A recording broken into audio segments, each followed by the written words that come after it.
அன்பு தமிழ் நேயர்களுக்கு நெஞ்சார்ந்த வணக்கங்களை இனிதே உரைக்கின்றேன்.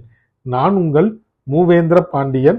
நாளொரு திருக்குறள் வரிசையில் இன்றைய தினம் பொருட்பாலில் 40வது அதிகாரமாக உள்ள கல்வி என்ற அதிகார தலைப்பின் கீழ் அமைந்துள்ள 399வது திருக்குறளை காணப்போகின்றோம்.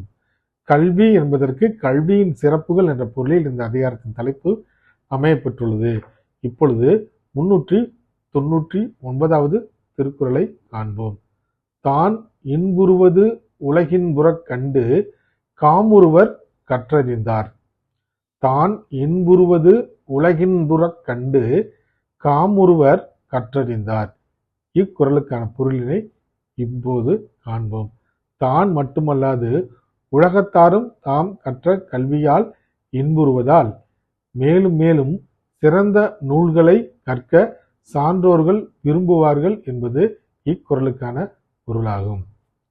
மீண்டும் பொருள்: தான் மட்டுமல்லாது உலகத்தாரும் தாம் கற்ற கல்வியால் இன்புறுவதால் மேலும் மேலும் சிறந்த நூல்களை கற்பதற்கு சான்றோர்கள் விரும்புவார்கள் என்பது இக்குறளுக்கான முழு பொருளாகும்.